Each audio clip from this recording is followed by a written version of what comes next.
Assalamualaikum dan selamat sejahtera semua. Pada hari ini kamu semua akan belajar bahasa Melayu bersama dengan saya, Cikgu Suraya. Apa khabar kamu semua ya? Diharapkan agar kamu semua berada dalam keadaan sihat dan dapat mengikuti PDPR pada setiap hari. Baiklah, semua sudah bersedia kan? Mari kita mulakan pelajaran bahasa Melayu bersama dengan saya. Pada hari ini,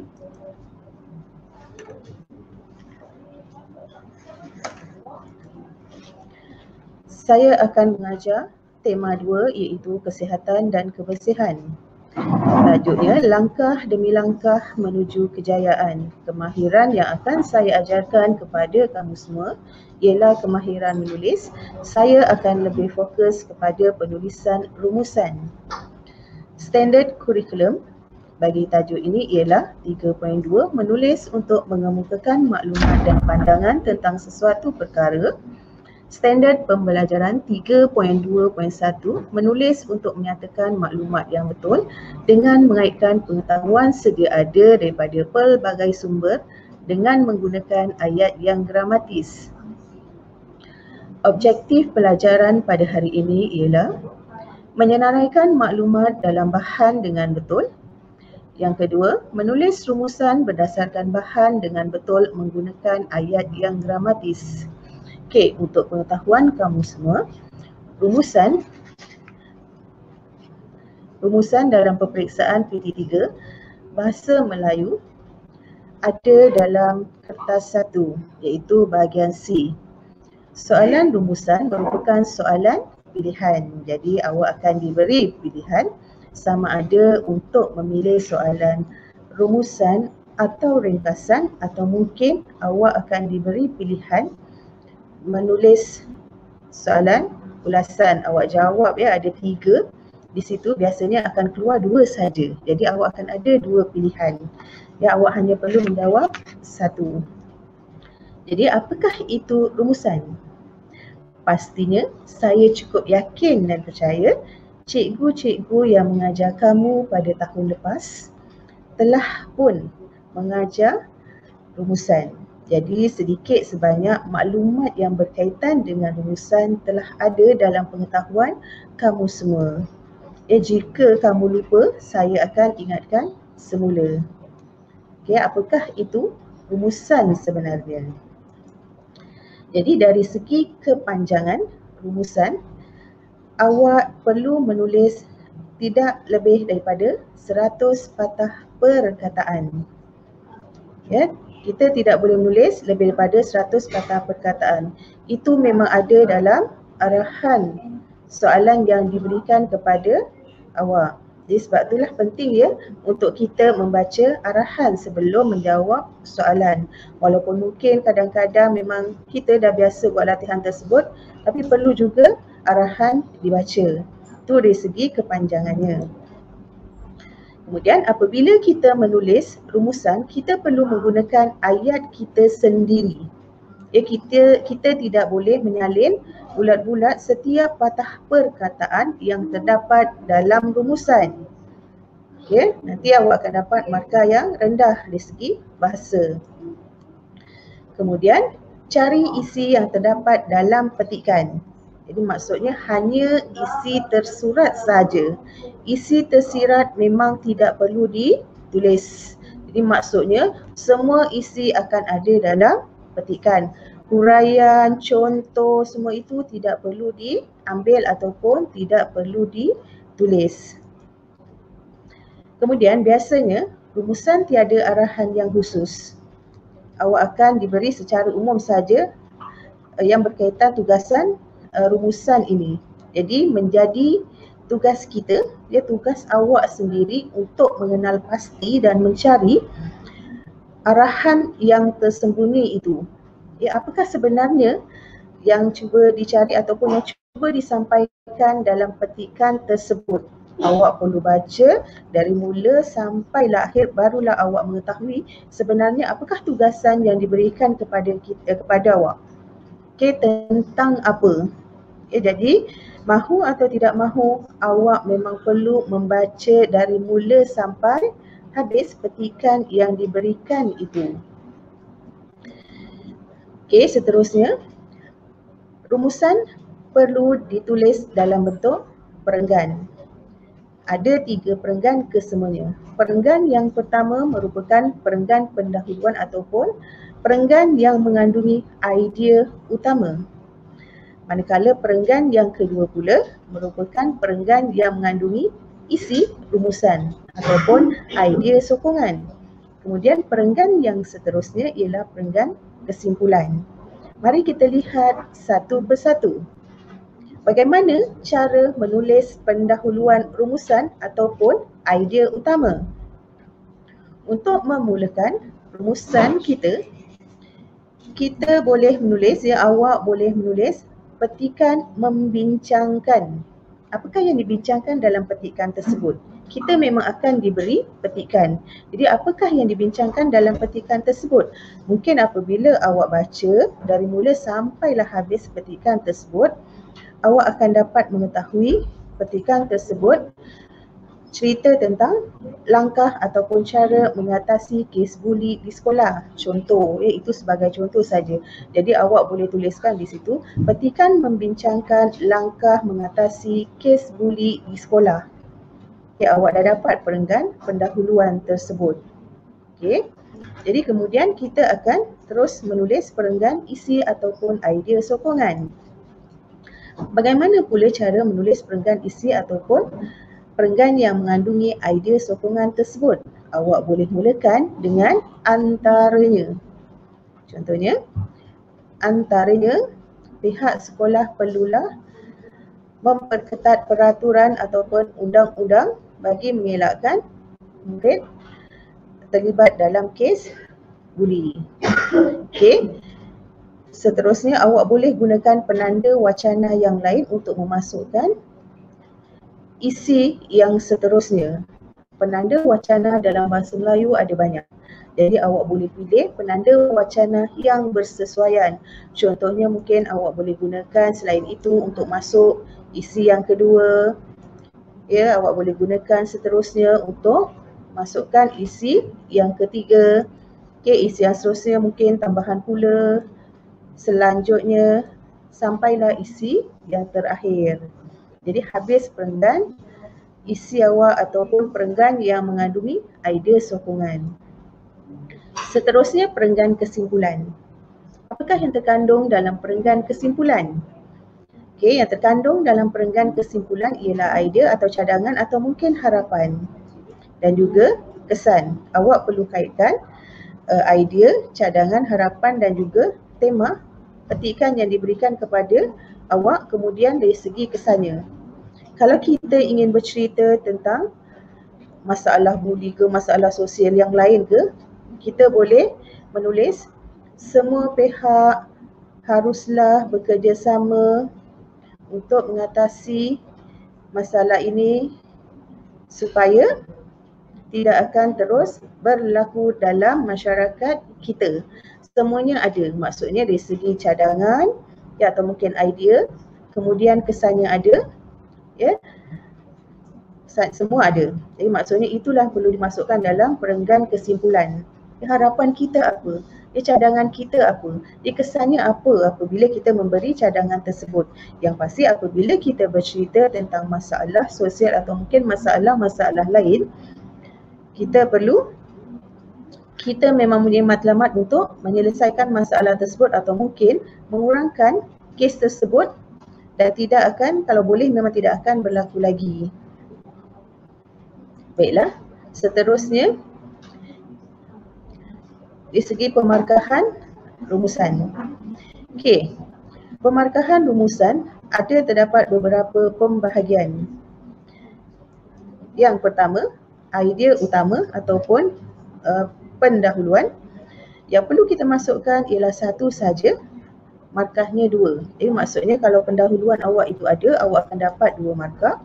Kemudian idea sokongan yang terkandung dalam perenggan yang kedua tadi, awak perlu masukkan 6 isi ataupun 6 idea sokongan. Setiap satu idea tersebut awak akan dapat 1 markah. Jadi markah maksimum yang awak akan dapat ialah 6 markah. Yang seterusnya, kesimpulan, awak perlu masukkan di situ satu kesimpulan, markahnya 2. Jadi jumlahnya ialah 10 markah. Campur dengan markah bahasa 5 markah, jumlah keseluruhan bagi rumusan ialah 15 markah. Okey, sama dengan markah ringkasan karangan. Baiklah, mari kita lihat contoh yang saya berikan di sini. Ini arahannya ya. Baca petikan di bawah ini dengan teliti. Berdasarkan petikan tersebut, tulis rumusan yang panjangnya antara 80 hingga 100 patah perkataan. Yang jelas di situ dari segi kepanjangan rumusan yang perlu ditulis iaitu antara 80 hingga 100 patah perkataan. Fokus soalan memang tiada. Jadi awak perlu baca dan ya, perkataan yang pertama ini sampailah perkataan yang terakhir. Apabila awak baca, barulah awak tahu apakah sebenarnya yang cuba disampaikan dalam petikan. Jadi cuba awak baca. Okey, baca ya. Petikan ini tentang apa?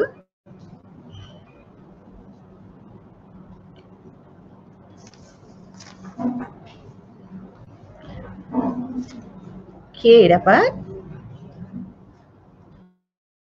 Sebenarnya petikan ini tentang langkah-langkah membentuk kumpulan belajar. Ya. Cerita tentang langkah-langkah membentuk kumpulan belajar. Jadi apakah langkah-langkah yang perlu diambil bagi membentuk kumpulan belajar? Jadi kita boleh lihat satu persatu di sini. Okey, tanggungjawab utama pelajar ialah belajar. Tanggungjawab itu dapat dilaksanakan melalui pelbagai cara mengikut kehendak masing-masing. Ada pelajar yang lebih selesa belajar bersendirian di rumah dan ada pula yang mahu belajar secara berkumpulan di luar rumah. Jika seseorang pelajar itu ingin belajar secara berkumpulan, perkara yang perlu diberi perhatian ketika membentuk kumpulan belajar ialah jumlah ahli dalam kumpulan. Okey, masuk perenggan yang kedua ini telah ada idea sokongan, iaitu tugasan yang diberikan kepada awak tentang langkah-langkah membentuk kumpulan belajar. Jadi kita dah jumpa isi yang pertama. 5 atau 4 orang sangat sesuai untuk satu kumpulan belajar kerana jika terlalu banyak, maka banyak pula kekangan yang akan timbul. Bab kata pepatah, banyak udang, banyak garam, banyak orang, banyak ragam. Okey, itu semua merupakan huraian. Jadi, huraian tidak perlu dimasukkan dalam rumusan. Kita lihat perenggan yang seterusnya ya.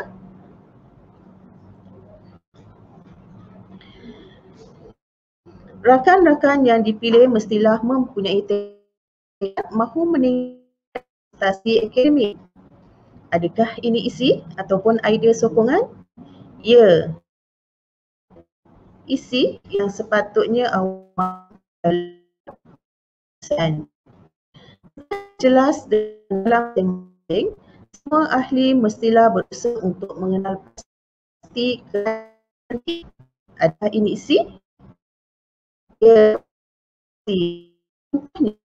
lemah dalam tata bahasa mata pelajaran bahasa Melayu dan ada pula yang lemah dalam mata pelajaran yang lain. Ini contoh jelas di sini, contoh. Okey, susun jadual waktu belajar yang dan tarifan.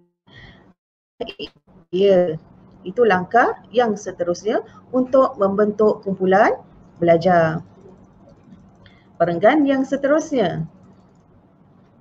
Di samping itu, pilihlah tempat belajar yang sesuai dan bebas daripada gangguan. Adakah ini langkah? Ya, betul. Ini merupakan langkah. Pelajar boleh belajar di rumah ahli secara bergilir-gilir atau di tempat-tempat lain yang tidak mengganggu fokus pelajar untuk belajar. Ini bukan isi. Belajar di perpustakaan mungkin tidak sesuai kerana akan mengganggu pelajar yang lain. Ini juga bukan isi. Ini merupakan huraian bagi isi di atas. Kita lihat perenggan seterusnya. Ketika belajar, jangan menunjukkan pelakuan yang negatif seperti bercakap kasar dan berkelakuan yang boleh menyinggung perasaan orang lain, khususnya tuan rumah. Ini merupakan isi yang seterusnya. Perkara ini jangan dipandang remeh kerana perilaku yang baik dapat menggambarkan kepribadian pelajar dan sekaligus meningkatkan sokongan tuan rumah terhadap usaha yang dilakukan. Ayat yang seterusnya merupakan ayat huraian. Okey, perenggan yang terakhir, setelah membentuk kumpulan belajar, ahli kumpulan hendaklah mematuhi disiplin belajar. Ini juga merupakan langkah. Hal ini termasuklah menepati masa belajar yang telah ditetapkan dan peruntukan masa tersebut telah dimanfaatkan dengan sebaik-baiknya. Ini huraian. Usaha yang murni pastinya akan menghasilkan sesuatu yang baik yang boleh memberi faedah kepada pelajar. Usaha berterusan amat diperlukan untuk mencapai kejayaan dalam hidup. Jadi itu contoh petikan. Seterusnya kita lihat jawapan ya. Kita lihat contoh jawapan.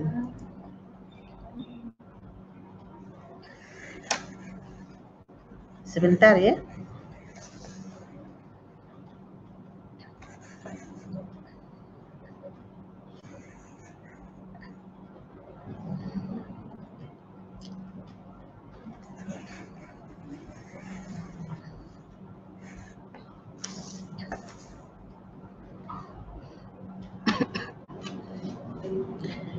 Baiklah, ini contoh rumusan yang lengkap.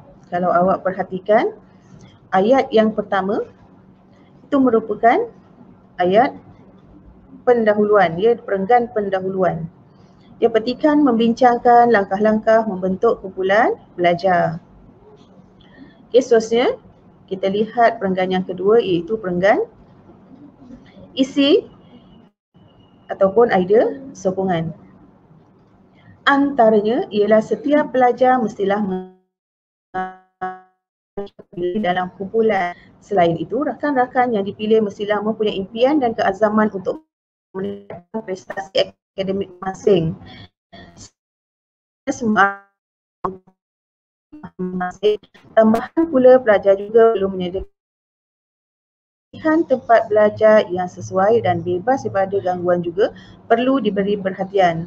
Akhir sekali, pelajar dilarang menunjukkan pelakuan yang negatif semasa berkumpulan. Okey, kesimpulannya, pelajar perlu mempertimbangkan banyak perkara untuk mewujudkan kumpulan belajar supaya objektif mewujudkan kumpulan tersebut dapat dicapai. Baiklah, sekian saja perkongsian saya pada hari ini.